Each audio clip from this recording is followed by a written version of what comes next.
اعلیٰ حضرت فاضل بریلوی رحمۃ اللہ علیہ فرماتے ہیں سونا جنگل رات اندھیری چھائی بدلی کالی ہے،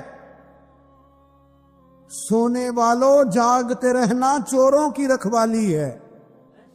سونے والوں جاگتے رہنا چوروں کی، یہاں تو لوگ ہمارے عقائد کو تباہ کر رہے ہیں، صحابہ اور اہل بیت کے بارے میں، حضور کی نسبتوں کے بارے میں، اور ہمیں فکر نہیں ہے۔ اتنی دور لے جایا جا رہا ہے، اتنا فکری انتشار نہیں کہا۔ حضرت ربیعہ بن کعب کی وہ حدیث تو سارے لوگ سناتے ہیں کہ وضو کرایا کرتے تھے تو نبی پاک نے فرمایا کچھ مانگ لے، انہوں نے جنت میں نبی پاک کا پڑوس ہی مانگ لیا، یہ بخاری میں موجود ہے۔ لیکن وہ والی حدیث بھی پڑھو کہ جب نبی پاک نے انہیں کہا کہ ربیعہ تو مجھے وضو کراتا رہتا ہے، شادی کیوں نہیں کرتا؟ حضور نے نہیں فرمایا کہ اس کا ذاتی معاملہ ہے، میں شادی کراؤں گا، میں اس کام میں کیوں آؤں گا، شادی کیوں نہیں کرتا؟ اس کی حضور کوئی کاروبار نہیں، کوئی معاملہ نہیں، کوئی رنگ روپ نہیں، اور آپ کی خدمت سے بھی رک جاؤں گا۔ کہتے ہیں حضور خاموش ہو گئے۔ اگلے دن پھر پوچھا نکاح کیوں نہیں کرتے؟ میں نے کہا حضور نہ کاروبار ہے، نہ گھر ہے، نہ مکان ہے، نہ رنگ روپ ہے، کون رشتہ دے گا؟ جب میں یہ کہہ کے باہر نکلا نا حضور خاموش ہو گئے، تو میرے دل میں خیال آیا ربیعہ تو بحث کیوں کرتا ہے اور ان کو بتاتا ہے جنہیں اللہ نے سارا کچھ ہی عطا فرمایا ہوا ہے۔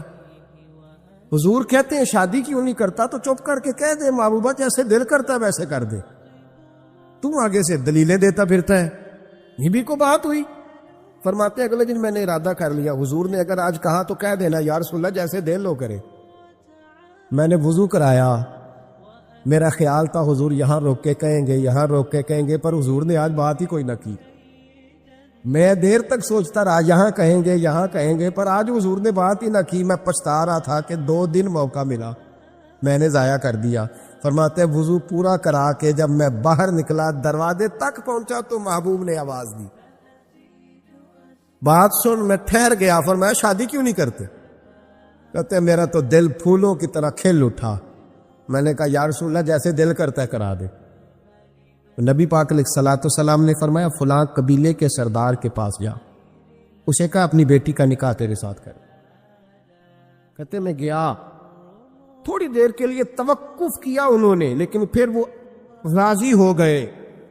میں واپس آیا، سنو یہ جی اس کا ذاتی معاملہ ہے، لیکن نبی پاک نے دیکھا کہ اس کو ضرورت ہے میری، اس کا نکاح نہیں ہو رہا، گھر نہیں آباد ہو رہا، تو حضور نے پورا کردار ادا کیا۔ میرے محبوب کریم علیہ الصلوۃ والسلام نے حضرت حارثہ بن نعمان کو بلایا، فرمایا تیرا ایک مکان خالی ہے؟ کہ یا رسول اللہ ہاں۔ فرمایا یہ میرے ربیعہ کو دے دے، اس میں رہا کرے گا، دلہن کو لائے گا۔ حضرت بریدہ اسلمی کو بلایا، فرمایا ایک کھجور کی گٹھلی کے برابر سونا چاہیے۔ یا رسول اللہ کس لیے؟ فرمایا میرے اس غلام نے اپنی بیوی کو حق مہر دینا ہے۔ حضرت سیدنا عثمان غنی کو بلایا، تیسرے صحابی، فرمایا ایک مینڈے کا بندوبست تو نے کر کے دینا ہے۔ حضور کس لیے؟ فرمایا میں نے اپنے غلام کا ولیمہ کرنا ہے، بکرے کا بندوبست کر۔ ساری تیاریاں کر کے دیں۔ حضرت ربیعہ کہتے ہیں جب میں دلہن بیاہ کے گھر لایا تو میرے دوست یار رشتہ دار مبارک دینے آئے، کہنے لگے تیری کیا بات ہے، شادی بھی اعلیٰ خاندان، ولیمہ بھی، اور کھجور کی گٹھلی کے برابر حق مہر بھی۔ تو حضرت ربیعہ رو پڑے، فرمانے لگے میں تو کالا کلوٹا حبشی غلام تھا، سلام بھی کوئی نہیں لیتا تھا، مجھے مبارک نہ دو، میرے مصطفیٰ پہ درود و سلام پڑھو۔ یہ سارا حضور کا کرم ہے۔ کہتے ہیں اس کا ذاتی معاملہ ہے، بھئی سارا دن تیرے ساتھ رہتا ہے، اٹھتا بیٹھتا ہے، تیری نوکری کرتا ہے، تو نے کبھی پلٹ کے دیکھا ہی نہیں، تو نے کبھی اشک شوئی نہیں کی، تو نے اتنا ٹائم ہی نہیں دیا کہ تیرے کندھے پہ سر رکھ کے رو سکے، تیری توجہ ہی نہیں۔ نبی رحمت علیہ السلام دائیں بائیں والوں، آگے پیچھے والوں کا خیال رکھتے، جہاں جس کو ضرورت ہوتی حضور اس کی ضرورت میں پہنچتے، اشک شوئی کرتے، نبی پاک پیار کرتے۔ کہتے ہیں اس کا ذاتی معاملہ ہے، میں کیا کروں؟ سنو، حضرت جابر بن عبداللہ رضی اللہ تعالیٰ عنہ کے جو والد تھے نا حضرت عبداللہ بن عمر رضی اللہ تعالیٰ عنہ، وہ اعلیٰ ترین احد کے شہید ہیں کہ نبی پاک فرماتے ہیں رب کریم نے خود ان سے گفتگو فرمائی ہے، خود ان سے گفتگو کی اللہ تبارک و تعالیٰ نے۔ حضرت جابر بن عبداللہ کے والد عبداللہ بن عمر احد میں شہید ہو گئے تھے، 6 یا 10 مہینے تھی ان کی، قرضے چڑھ گئے، کاروبار میں نقصان ہو گیا۔ ضروری نہیں کہ کوئی آدمی دھوکے باز ہی ہو تو وہ مقروض ہوتا ہے، یہ ضروری نہیں۔ تلک الایام نداولھا بین الناس، اللہ لوگوں کے دن پھیرتا ہے، حالات تبدیل کرتا ہے۔ اب صحابی پہ کچھ شک کر سکتا ہے؟ لیکن حضرت جابر کہتے ہیں اتنا قرضہ چڑھ گیا کہ ایک ایک بال میرا قرضے میں ڈوب گیا۔ قرضے بڑے دینے تھے، مقروض آتے، تنگ کرتے۔ خود نبی کریم علیہ السلام نے فرمایا ہے کہ جو مقروض ہوتا ہے وہ قیدی ہوتا ہے، جب تک قرض دے نہیں لیتا اتنی دیر تک وہ آزاد نہیں ہوتا۔ حضرت جابر ابن عبداللہ کہتے ہیں میرے باغ میں کھجوریں پکی تھی، یہ بخاری میں بھی ہے، کنز العمال میں بھی ہے، ابن کثیر میں بھی ہے، امام حلبی نے سیرت حلبیہ میں بھی لکھا ہے، بیسیوں درجنوں کتابوں میں آپ کو روایت ملے۔ فرمانے لگے کھجوریں جب میری پک کے تیار ہو رہی تھی تو مقروض جب پیسے لینے آتے تو میں کہتا قرضے یہ کھجوریں پکتی ہیں تو دیتا ہوں۔ یہ ہم پنجاب کے لوگ کیا کہا کرتے تھے، ہاڑی سونی جی، یہاں چاول کی فصل پہ، یہاں گندم کے، ہم نے تو کپڑے لیے ہوتے تھے ادھار دکانوں سے کہ فصل پکتی ہے تو پھر دے دیتے ہیں، کہ کھجوریں پکتی ہیں تو دیتا ہوں۔ فرماتے پتہ مجھے بھی تھا کھجوریں زیادہ تھوڑی ہیں اور جن کے پیسے دینے ہیں وہ پیسے، فرماتے ہیں کھجوریں پک گئی، اتاری تو یہ تو 11 گنا بھی اور ہو تب بھی قرضہ نہیں اترتا۔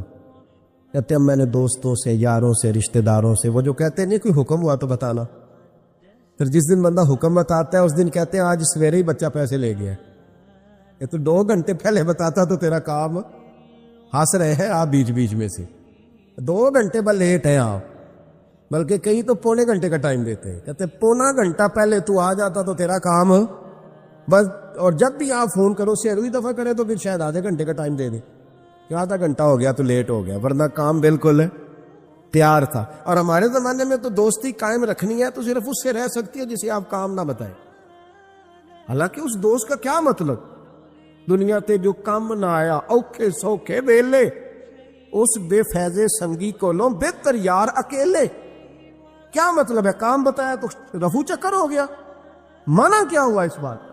میرے رسول کائنات علیہ السلام کے صحابی کہتے ہیں سب سے کہا پر کسی نے نہ سنی، جب میں تھک گیا نا تو میں دروازہ رسول پہ چلا گیا، یا رسول اللہ، یا رسول اللہ، یا رسول اللہ، حضور قرضے زیادہ ہیں، کھجوریں کم ہیں، یہودیوں کے پیسے ہیں وہ مانتے نہیں، نبی پاک نے فرمایا ان سے کہو تھوڑے تھوڑے لے لے باقی پھر دے، حضور نہیں مانتے۔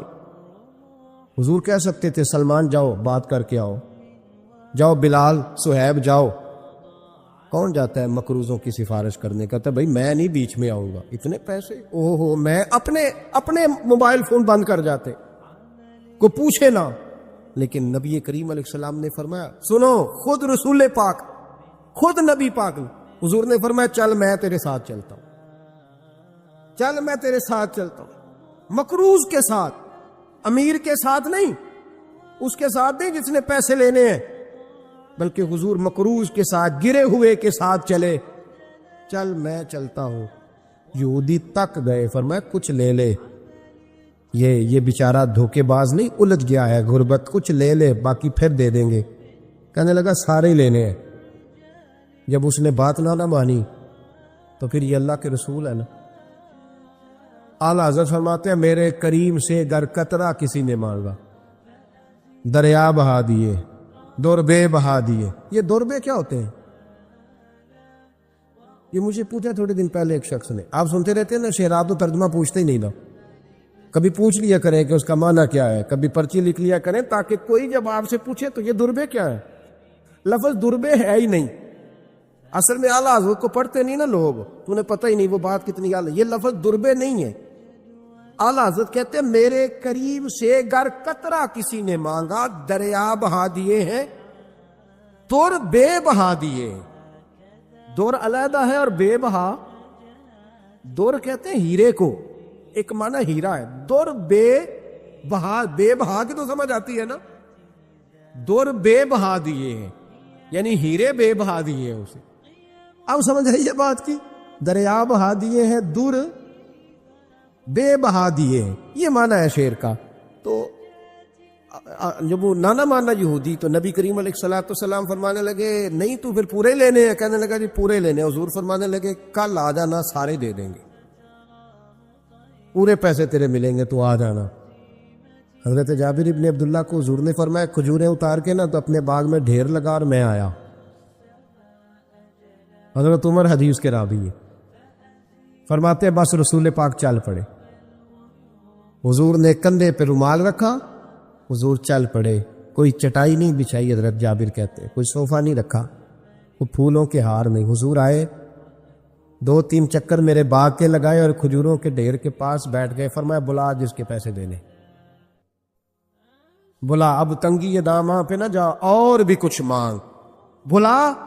فرماتے بندے کو بلایا، حضور نے فرمایا کتنے پیسے؟ حضور اتنے درہم دینار ہے۔ فرمایا کھجوریں تولتا جا اور دیتا جا۔ فرماتے میں دیتا گیا، میں نے کہا حضور اس کے پیسے پورے ہو گئے۔ حضور مسکرا کے فرمانے لگے چل 4-5 کلو کھجوریں اضافی دے دے، کوئی عرض نہیں۔ کہتے ہیں وہ بھی دے دی۔ حضور نے فرمایا بلا دوسرے کو، فرمایا اس کو بھی بلایا، تولتا گیا، دیتا گیا، حضور پورے ہو گئے۔ نبی کریم علیہ الصلوۃ والسلام نے فرمایا چل 4-5 کلو کھجوریں زیادہ دے دے۔ کہتے ہیں قرضے بھی دے دیے، 5-5 کلو کھجوریں بھی زیادہ دے دی۔ محبوب اٹھے، کچی زمین پہ بیٹھے تھے، حضور نے لباس مبارک کو جھاڑا، رومال کندھے پہ رکھا، فرمایا میں مسجد جا رہا ہوں، وہاں آ کے مجھے خبر دینا، وہاں آ کے مجھے بتلانا کہ جب میں آیا تھا تب کھجوریں زیادہ تھی کہ جب واپس گیا ہوں تب زیادہ ہے۔ وہاں مجھے آ کے اطلاع دینی ہے، بتانا ہے مجھے، وہاں آ کے میں جا رہا ہوں، مجھے بتانا ذرا وہاں آ کے۔ حضرت جابر ابن عبداللہ کہتے ہیں میں نے کھجوریں تولی، میں تھک گیا، میں تھک گیا، ڈھیر تو چھوٹا تھا پر وزن ہی بڑا نکلا۔ کہتے ہیں میں تھک گیا، جتنی دی تھی نا اس سے زیادہ تول کے باقی پڑی رہنے دی۔ میں مسجد میں گیا، ذرا لفظ سننا حدیث کے، کہتے ہیں مسجد میں گیا، جا کے عرض کی یا رسول اللہ میں تول آیا ہوں، جب آپ آئے تھے تھوڑی تھی اور جب واپس آئے ہیں تو کئی گنا بڑھ گئی ہے۔ حضور نے پتہ کیا فرمایا؟ فرمایا یہ بات نا جو تو نے مجھے بتائی ہے، یہ بات ذرا میرے عمر فاروق کو بھی بتا، عمر بڑا راضی ہوگا، عمر کو بھی بتلا یہ بات۔ گویا نبی پاک کے معجزات کی، فضائل کی، شمائل کی باتیں جب بتائی جاتی تھی صحابہ کے دل ٹھنڈے ہوتے۔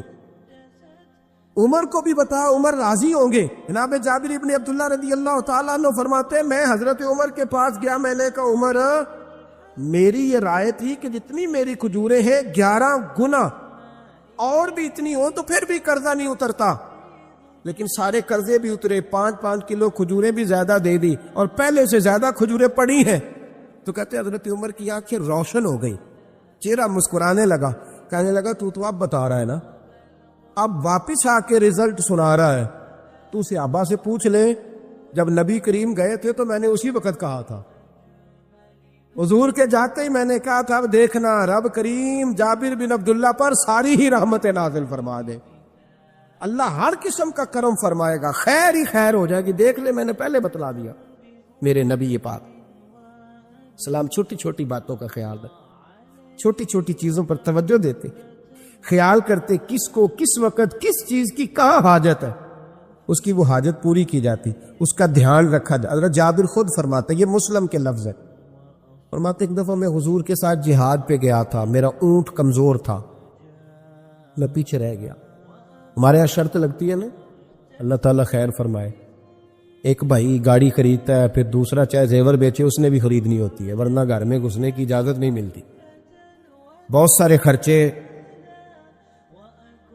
یہ جو جوائنٹ فیملی سسٹم ہے نا، اکٹھے جو ہاں بھائی رہتے ہیں 3 4 5 6، اس کے بہت سارے خرچے ضد کی وجہ سے بڑھ جاتے ہیں، اس نے کیا ہے تو لہذا میں نے بھی، ہوتا ہے نا جی ایسے، تو پھر اس ضد میں کو پیچھے پلٹ کے نہیں دیکھتا کہ چلو جو پیچھے رہ گیا اس کا بھی ہاتھ پکڑے ساتھ آ جائے، دوڑتے رہتے، اس میں بیچارے کئی تھک جاتے ہیں، کئیوں کے پیر دوڑ دوڑ کے سوج جاتے ہیں، بڑے مسئلے بنتے ہیں، لیکن پیچھے پلٹنے کو کوئی تیار ہے؟ اس دوڑ نے ہمیں تھکا کے رکھ دیا۔ مسلم میں ہے، جناب جابر ابن عبداللہ کہتے ہیں حضور کے ساتھ میں جہاد پہ گیا، واپس آ رہا تھا، میرا اونٹ کمزور تھا، بوڑھا تھا، بیمار تھا، سب لوگ آگے گزر گئے، میں پیچھے رہ گیا، کچھ میں پریشان رہتا تھا غربت سے، تو میں مایوس بھی تھا، ذرا پیچھے رہ گیا، پریشان تھا۔ فرماتے ہیں نبی پاک نے نا 2-3 دفعہ پلٹ کے دیکھا، ادھر دیکھو، میں نے اپنی زندگی میں بڑے لوگ دیکھے ہیں، وہ امیروں میں چلے گئے، پیچھے پلٹ کے انہوں نے غریبوں کو کبھی نہیں دیکھا کہ وہ ایک دوست ہوتا تھا ہمارا جو ماڑا ہے، غریب ہے، پلٹ کے نہیں دیکھا۔ کہتے ہیں نبی کریم علیہ الصلاۃ والسلام نہ آگے گئے،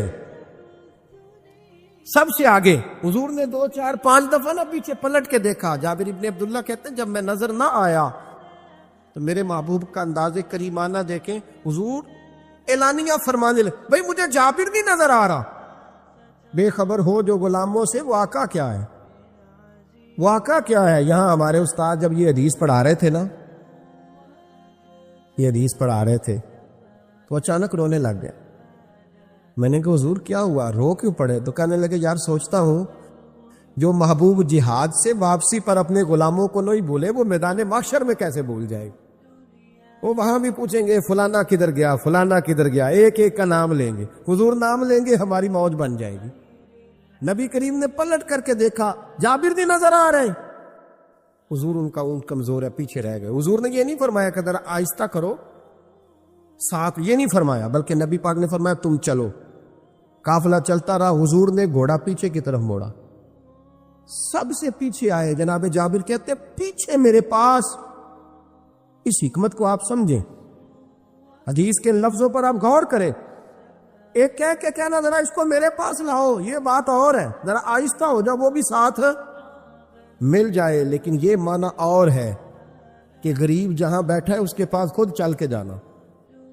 حضور خود پلٹ کے پیچھے آئے اور فرماتے میں جو کہ پریشان تھا تو محبوب میری طرف دیکھ کے فرمانے لگے اس کو دوڑاتا کیوں نہیں، پیچھے کیوں رہ گیا؟ تو کہتے ہیں مایوس بندہ، پریشان بندہ کبھی کبھی وہ اس طرح بولتا ہے کہ جیسے کڑ رہا ہے، تھوڑا سا نا سخت ترش باتیں بھی کرتا ہے۔ کہتے ہیں میں نے اس عالم میں نا، میں نے کہا حضور اس قابل ہوتا تو سب کے ساتھ مل نہ جاتا، کمزور ہے، ماڑا ہے، مہران ہے، اور وہ بھی پرانی جو چل ہی نہیں سکتی، یہ کہاں یا رسول اللہ دوڑے گا، اس قابل ہی نہیں ہے۔ حضور اس قابل ہوتا تو قافلے کے ساتھ نہ ہوتا۔ کہتے ہیں حضور نے میری طرف توجہ فرمائی، میں باتیں کر رہا تھا اپنے اندر کی پریشانی کی تو حضور مسکراتے جا رہے۔ حضور کے ہاتھ میں چھڑی تھی، فرمانے لگے ایسے ہی تو باتیں کر رہا ہے۔ نبی پاک نے اونٹ کی پشت پہ چھڑی لگائی اور فرمایا تو دوڑتا کیوں نہیں؟ بڑے ہلکے سے مسکرا، اوے تو دوڑتا کیوں نہیں؟ تو جناب جابر بن عبداللہ کہتے ہیں جو سب سے پیچھے تھا نا وہ سب سے آگے نکل گیا، وہ دوڑتا گیا، دوڑتا۔ فرماتے ہیں میرا چہرہ بھی عجیب سا، لوگ میرے انداز دیکھیں کہ یہ کیسے آگے نکل گئے، کیسے، کبھی نہ سوچ یہ کیسے نکل گیا، بس سمجھ لے آگے وہی نکلا ہے جسے مصطفیٰ کی تھبکی مل گئی ہے۔ تو یہ نہ کہ سیاست کر گیا، چلاکی کر گیا، بس تھبکی مل گئی تو بات بن گئی۔ کہتے ہیں میں نکل گیا آگے، حضور کی تھبکی جو ملی تھی۔ حضرت جابر ابن عبداللہ کہتے ہیں حضور گھوڑا دوڑا کے میرے پاس آئے، خود حضور نے میرا اونٹ تیز کرایا نبی پاک کی برکت سے۔ تو قریب آ کے فرمانے لگے ٹھہر جا یار، ہم بھی تیرے قافلے میں، ہمیں بھی ساتھ لے لے۔ فرماتے اب تو میں رو ہی پڑا کہ خود بھیک دے، خود ہی کہے منگتے کا بھلا ہو، ٹھہر جا یار ہمیں بھی ساتھ لے لے۔ جناب جابر ابن عبداللہ رضی اللہ تعالیٰ عنہ فرماتے کہ جگہ پڑاؤ کیا، رکے، ٹھہرے کھانے پینے کو، نماز پڑھنے۔ نبی کریم نے مجھے بلایا، میں حاضر ہوا تو کہا یا رسول اللہ حضور حکم۔ تو محبوب فرمانے لگے جابر یار تیرا اونٹ میں نے نرالا ہی دیکھا، بوڑھا ہو کے سب سے آگے نکل جاتا ہے، بیمار ہو کے، کمزور ہو کے۔ کہتے ہیں میں چہرہ دیکھتا جا رہا ہوں کہ حضور سارا ہی پتہ ہے آپ کو، میں کیا عرض کروں؟ تو محبوب فرمانے لگے پسند آ گیا، بیچ نہیں دیتے میرے ہاتھ؟ یا رسول اللہ آپ رکھ لیں۔ حضور آپ کا یہ؟ فرمایا نہیں میں پیسے دوں گا۔ کتنے کا ہے؟ کہ یا رسول اللہ آپ رکھ لیں۔ فرمایا پیسے دوں گا۔ یا رسول اللہ مارکیٹ میں جاؤں تو 6-7 دینار کا بکے گا۔ فرمایا نہیں بھائی میں تو پورے 10 دوں گا۔ 6-7 نہیں، میں تو پورے، حساب سیدھا، 6-7 کا کیا حساب ہوا، 10 پورے کا۔ حضور پھر بندہ نوازی ہے نا، کون بول سکتا ہے؟ حضور نے فرمایا بلال تیرے پاس 10 دینار تھے؟ حضور ہیں۔ فرمایا ان کو دے دو، اونٹ کے پیسے رکھ لو اور مال نہ مدینے جا کے دے دے۔ جابر ابن عبداللہ کہتے ہیں میں مدینے گیا شام کو، میں نے نا کبھی اپنے اونٹ کی اتنی خدمت نہیں کی جتنی اس دن کی۔ میں نے اسے بڑے پیار سے نہلایا، میں نے نئی رسی خرید کے اسے نکیل ڈالی، آج محبوب کی بارگاہ میں لے کے جانا ہے۔ کہتے ہیں تیاری کر کے نا، تیاری پوری تیاری کر کے، تن تندور ہڈاں دا بالن تے اسی ہاواں نال تپایا، کپ کپ مکیاں پیڑے کیتے، عشق پلے تھلایا، تن دا سالن تے من دی ہانڈی، اتو نون صبر دا پایا، غلام فریدا وے میں ساری تیری، تینوں اجے یقین نہیں آیا۔ کہتے ہیں اسے بڑے پریم سے، بڑی محبت سے سجا کے، سوار کے، نکھار کے، تیار کر کے میں نبی کریم کی بارگاہ میں لے کے گیا۔ ظہر کی نماز پڑھ کے حضور نکلے، میری طرف دیکھا، میں نے کہا حضور پیسے لے لیے تھے، یہ آپ کا سامان ہے، مال ہے؟ کہتے حضور نے نکیل تھامی، میں واپس پلٹا، ابھی گلی کی نکر مڑا نہیں تھا، حضور نے آواز دی، جابر ذرا سن تو صحیح۔ کہتے میں واپس آیا ہوں تو حضور مجھ سے باتیں کرنے لگے، فرمانے لگے یہ میرا اونٹ ہے، اسے کمزور اور بوڑھا نہ سمجھنا، کبھی جانوروں میں دوڑا کے دیکھنا، سب سے آگے نکل جاتا۔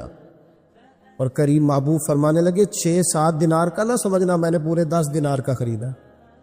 اور پھر حضور پھر مسکرائے، فرمایا جابر تمہیں پتہ ہے تحفہ لینے دینے سے محبت بڑھتی ہے؟ حضور ہاں۔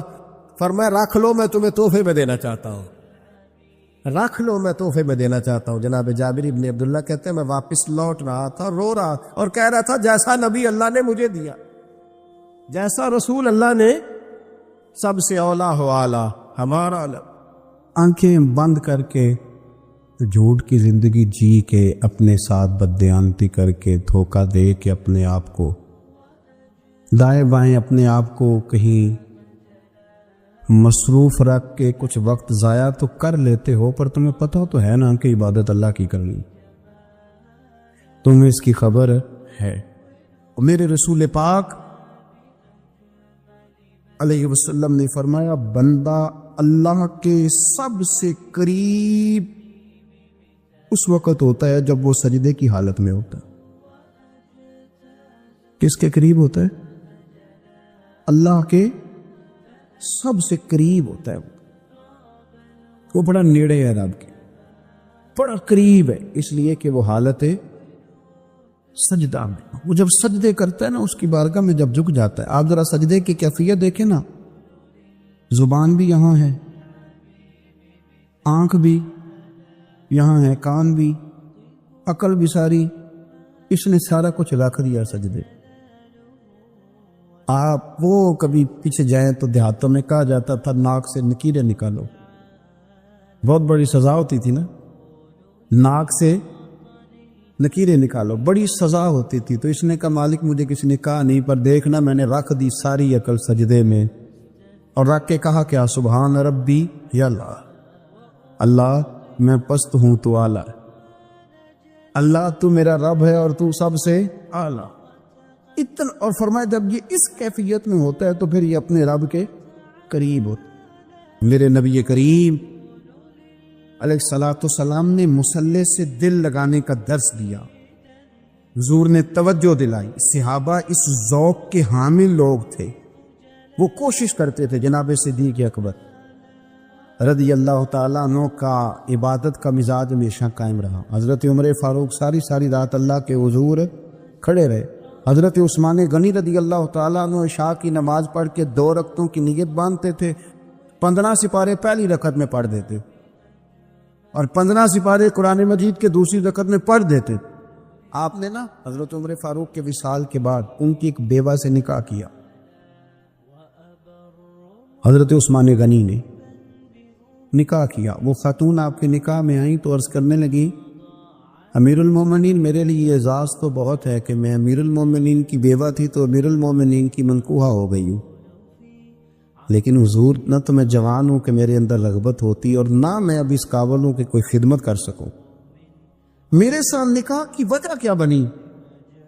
تو عثمان غنی رو پڑے، فرمانے لگے میں نے عمر فاروق کو مسجد میں اپنے رب سے ڈرتے ہوئے دیکھا، میں نے اسے روتے ہوئے دیکھا، عدل کرتے دیکھا، انصاف کرتے دیکھا، امت کی خیر خواہی کرتے دیکھا۔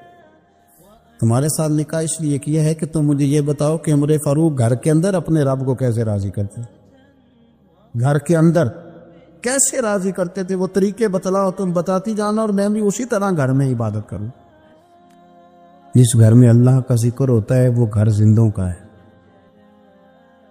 اور جس گھر میں رب کریم کا ذکر نہیں ہوتا وہ گھر زندوں کا نہیں ہے۔ گھر نہ ہم نہ کتابوں میں پڑھتے ہیں کہ بزرگ کہتے ہیں، حضرت فضیل بن ایاز کہتے ہیں کہ میں ایک گلی سے گزر رہا تھا تو گھر کے اندر کسی قاری صاحب نے قرآن کی آیت پڑھ دی، وَلِمَنْ خَافَ مَقَامَ رَبِّهِ جَنَّتَانِ۔ میں تو میرے کانوں سے ٹکرائی تو اللہ نے میری کایا ہی پلٹ دی، میں توبہ کر گیا۔ اب گھر کے اندر سے آواز آئے تو صحیح نہ تلاوت کی، پر اندر سے آواز آتی نہیں ہے، ڈیک بجنے کی آواز آتی ہے، یا ٹی وی چلنے کی آواز آتی ہے، یا دھوم مچانے کی آواز آتی ہے۔ عبادت کا وہ جو خاص شوق تھا، وہ جو حسن تھا، وہ جو توانائی، وہ جو بات۔ ایک جگہ پہ ہم بیٹھے تھے تو وہاں ایک صاحب آئے اور انہوں نے آتے ہی کہا کہ مہربانی کریں ذرا مجھے مصلی دے دیں، میرے نہ کچھ نفل رہ گئے۔ تو میں نے وضو کر لیا تو کوئی مصلی مل جائے، مصلی انہیں دے دیا گیا، وہ مصلی لے کے چلے گئے تو پیچھے ایک صاحب نے تبصرہ کیا کہ انہوں نے کتنا ریاکار بندہ ہے، لوگوں کو دکھا رہا ہے کہ میں نفل پڑھتا ہوں، ہے کو بات کرنے والی۔ میں نے اسے کہا، میں نے کہا تو مہربانی کرنا، اس طرح کی ریاکاری تو بھی کر، پکڑ مصلی اور جا تو بھی تھوڑی ریاکاری کر کے آ، اٹھ ذرا شکر کر، کوئی یہ ریاکار بھی ملا ہے، کوئی نفل پڑھ کے ریاکاری کر رہا ہے۔ اللہ کا میں کہتا ہوں کو پڑھے تو صحیح نہ، یا یہ کوئی دور ہے نفل پڑھنے کا؟ اس میں تو لوگوں کا مزاج ہی نہیں، طبیعت ہی نہیں۔ میں نے کہا چل مہربانی کر یہ دے مصلی اور تو بھی جا تھوڑی سی کاریا ریاکاری کرو تو صحیح نا، مزاج ہی نہیں، ذوق۔ جمعے کی نماز پڑھ کے یوں دنیا بھاگتی ہے، او ہو پتہ نہیں کون سی پیچھے آگ تھی جو بجھائی جائے گی۔ اور آج تک لوگ مسئلہ پوچھ رہے ہیں کہ جمعے کی بعد والی سنتیں کتنی ہوتی ہیں۔ میں نے کہا کتنے سال ہو گئے جمعہ پڑھتے، کتنے سال ہو گئے، ابھی تک سنتوں کا نہیں پتا، ابھی تک نہیں علم کے پہلے کتنی رکھتے ہیں اور بعد میں کتنی رکھتے ہیں۔ فجر کی سنتیں کب پڑھنی چاہیے؟ سنو فجر کی سنتوں کے بارے۔ میرے رسول کریم سید عالم صلی اللہ تعالی علیہ وسلم سے ایک صحابی نے پوچھا تھا، حضور میری فجر کی سنتیں رہ گئیں یا رہ جاتی ہیں تو حکم کیا ہے؟ کیا انداز ہے حضور کا؟ بخاری مسلم کے لفظ سنو، حضور سید عالم صلی اللہ علیہ وسلم فرمانے لگے، اس نے کیا پوچھا تھا؟ حضور جواب کیا دیتے؟ فرمایا فجر کی سنتیں کبھی نہ چھوڑنا، فجر کی پہلی 2 سنتیں کبھی نہ چھوڑنا۔ یا رسول اللہ صلی اللہ تعالی علیہ وسلم میری رہ گئی ہیں، رہ جاتی ہیں۔ فرمایا فجر کی 2 سنتیں نہ چھوڑنا، فرمایا فجر کی پہلی 2 سنتیں مجھے دنیا اور دنیا کے اندر جو کچھ ہے وہ سب سے زیادہ پیاری ہے۔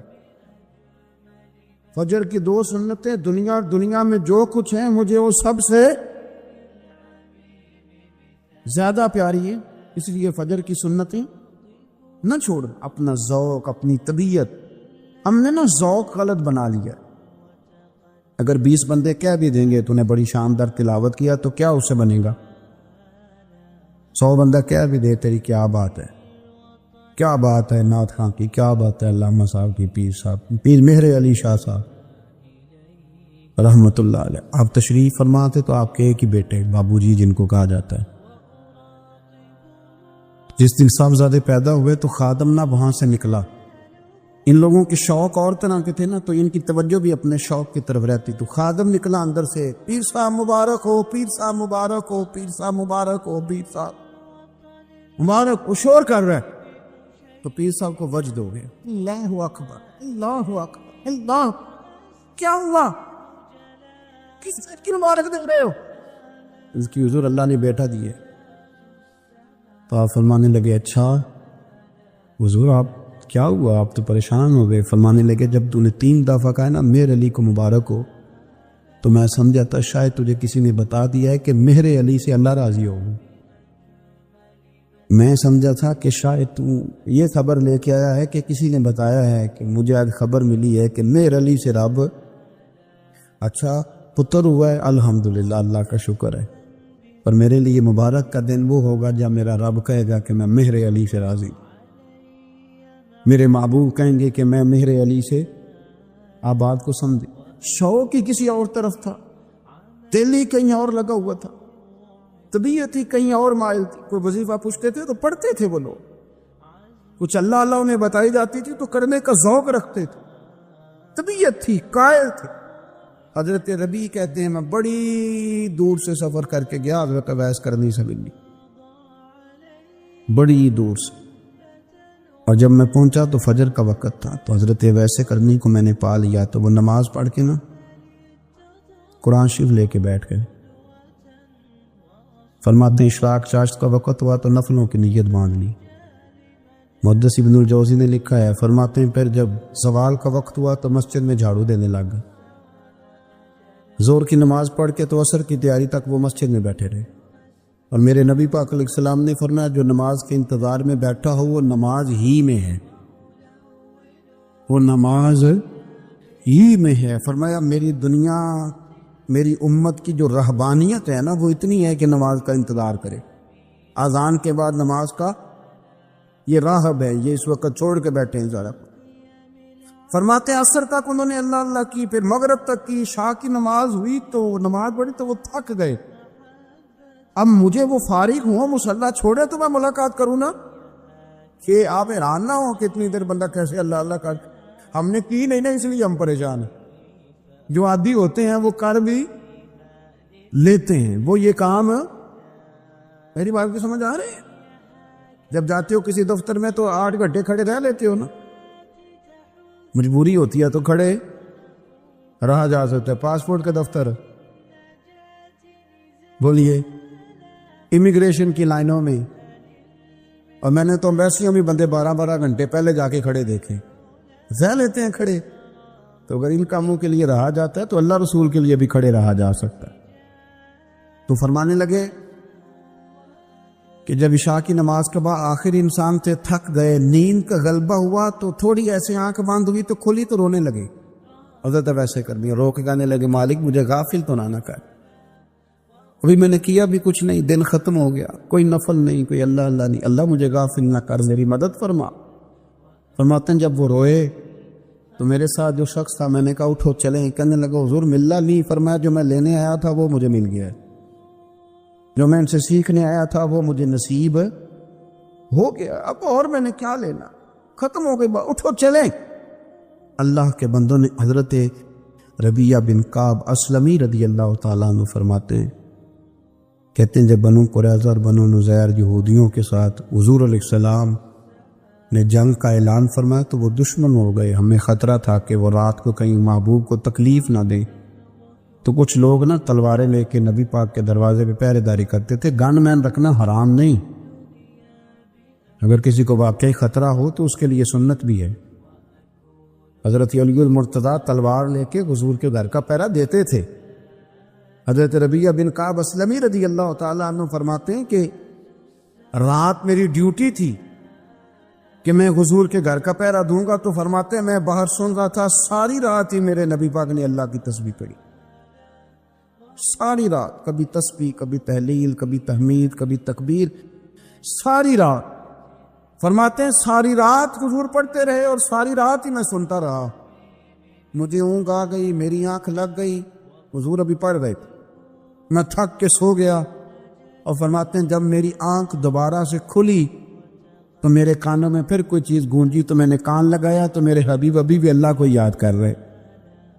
ساری رات حضور رب کی عبادت کرتے، اسی لیے تو کہا یا ایھا المزمل قم اللیل الا قلیلا، ابھی ساری رات تو نہ جاگا تھا، تھوڑا آرام بھی کر لیے گا۔ میرے بھائی اپنا مصلی، اپنی عبادات، اپنے وظائف، اللہ اللہ جو آپ نے کسی سے سیکھی ہے اس کو کبھی کمزور نہ ہونے دیں۔ شجرہ شریف جو کسی بزرگ سے آپ لے لیتے ہیں تو کیا رسم ہے کوئی؟ اس پہ کچھ لکھا ہوتا ہے، وہ پڑھنے کے لیے دیا جاتا ہے، اس پہ لکھا ہوتا ہے کہ یہ اللہ اللہ آپ نے کرنی ہے۔ انسان پر اگر کوئی شخص نیکی کر دیتا ہے، احسان کر دیتا ہے، تو انسان اس کے سامنے پھر گردن نہیں اٹھا سکتا، یار یہ میرے مشکل وقت کا دوست ہے، اس نے میرے ساتھ نیکی کی، کبھی بھی گردن نہیں اٹھائے گا، جھکا کے رکھے گا۔ تو اگر عام کوئی نیکی کر دے تو اس کے سامنے انسان کبھی گردن نہیں اٹھاتا، تو جو رب ساری نعمتیں عطا فرمائے، جو کہے کہ تیری تخلیق میں نے کی، تجھ سے پہلوں کو بھی پیدا میں نے کیا، تیرے لیے زمین کا بچھونا بھی میں نے بچھایا، آسمان کی چھت بھی میں نے لگائی، تیرے لیے زمین سے ساری اناج کو، پھل کو، کھیتیوں کو نکالا بھی تیرے لیے۔ اب تو اس طرح کر کہ تو میری عبادت کر، تو میری بارگاہ میں جھک جا۔ بہت سارے نشے لوگوں کو لگے ہوئے ہوتے،